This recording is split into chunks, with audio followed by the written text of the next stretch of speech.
The consequences of stuttering stereotypes on mental health. Hello.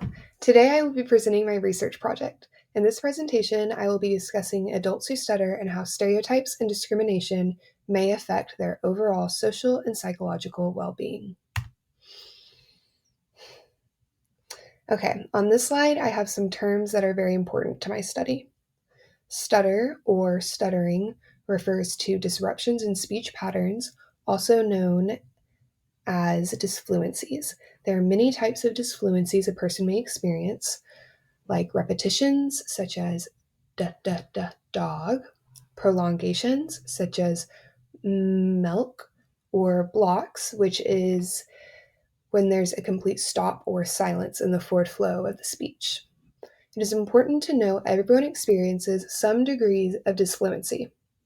However, the frequency, types of, and severity of disfluency determine if it's an actual stuttering disorder, which is also referred to as a fluency disorder. Okay. The term discriminate refers to treating a person or marginalized group of people differently, specifically in a worse way. People are discriminated against because of their race, gender, sexuality, disability, really anything that is different. Prejudice is a synonym for discriminate used in this study. Stereotype or stereotyping is making a generalization or assumption about a person or group of people.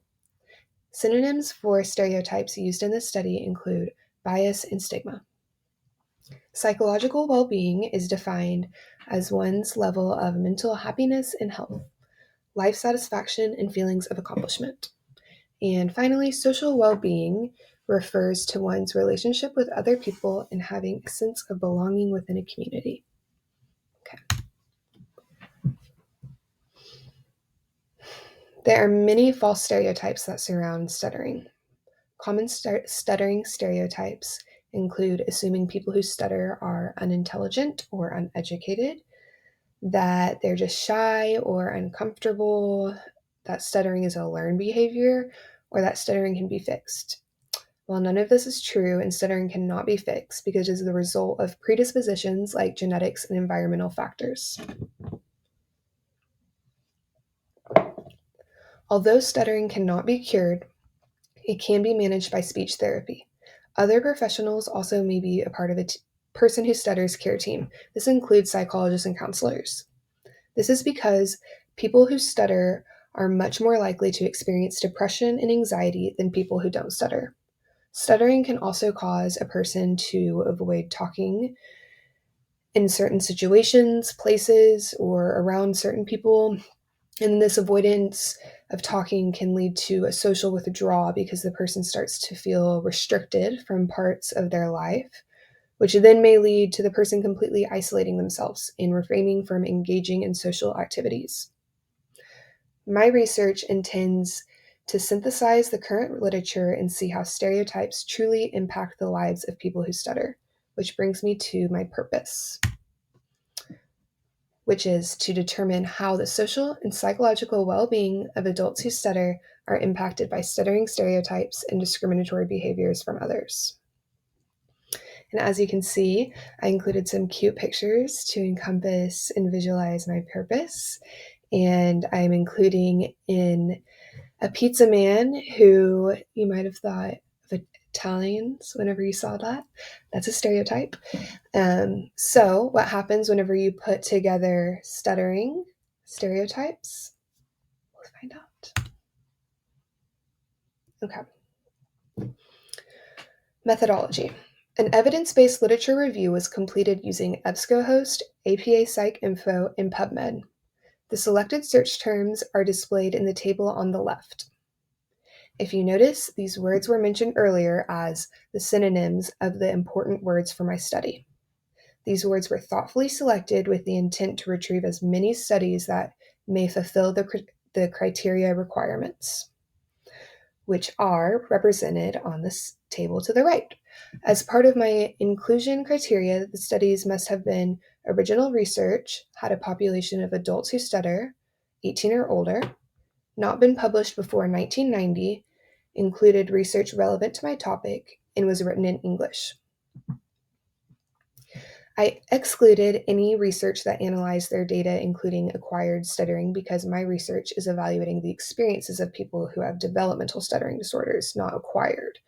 So, I also excluded any articles that included people with comorbidities to stuttering, and of course, any studies that included people under the age of 18. After completing the article collection through the databases, a total of 76 studies were retrieved. Here's a flowchart that shows the articles excluded at each stage. Of the original 76 articles that were found, 33 were duplicates, leaving 43 articles to be included for the title review. After reviewing the title for inclusion and exclusion criteria, 9 articles were taken to complete a full abstract review. After retrieving the 9 abstracts for inclusion and exclusion criteria, 7 were retrieved to review the full text. So 2 citations were removed again after the abstract, and that left us to 7 citations included for the full text review. And then myself and a peer independently reviewed the final 7 full text articles to determine eligibility. Agreement between the readers was substantial, and both readers agreed that the final number of studies to include in the systematic review based on the eligibility criteria was 6. Okay. Major findings from the literature. Some of the major findings from the literature that led me to my results are presented right here. The fact that 80% of adults who stutter have experienced discrimination, and adults who stutter experience significantly higher rates of anxiety and social phobia compared to non-stutterers provides the basis for my claims to come. Other important findings that are worth mentioning are that adults who stutter are more likely to misinterpret situations, being that they perceive the social situation as more threatening than it actually is. There is also a correlation between disclosing oneself as a person who stutters and better psychological well-being. But most important of the findings from my research were that most adults who stutter will experience some form of discrimination across their lifetime.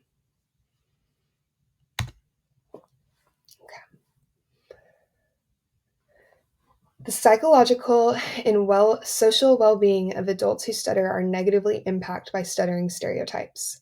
Stuttering stereotypes such as a lack of intelligence, which again is a complete myth, perpetuates discrimination towards people who stutter. Adults who stutter are at higher risk for social and psychological unwellness than adults who do not stutter. Although the stigma around stuttering cannot account for all psychological distress experienced by adults who stutter, there is enough evidence to support a direct correlation between poor mental health outcomes and past experiences of being discriminated against. Common themes found in the articles analyzed include embarrassment and shame because of one's stutter, fear and anxiety when speaking, and low expectations from other people. Stuttering stereotypes negatively impact the psychological and social well-being of an adult who stutters. So why does this matter? My research is important to the field of speech-language pathology because it provides further insight into the lives of our stuttering clients and colleagues. Seeing the effect discrimination can have on one's mental health gives us more empathy towards our clients and colleagues. It gives clinicians new information that is valuable to consider when making a treatment plan, because when we as clinicians look at our clients from a holistic view, we are better able to serve them and build rapport with them. As speech-language pathologists, it's also within our scope of practice to advocate for the field and the people within it. Knowing that people who stutter are at risk for discrimination and that discrimination can cause poor mental health outcomes, objectively, it is our obligation to advocate for this community. A major limitation of this study was that I was unable to obtain enough articles that were up to the quality standard I had wished for my given topic. With a limited number of articles, it was important I was cautious of how that may affect my results. Further direction would include taking my specific research question and creating an original study with it. A qualitative approach may be fascinating to further identify any specific themes regarding discrimination or mental wellnesses among adults who stutter. And lastly, here are my sources. Thank you very much.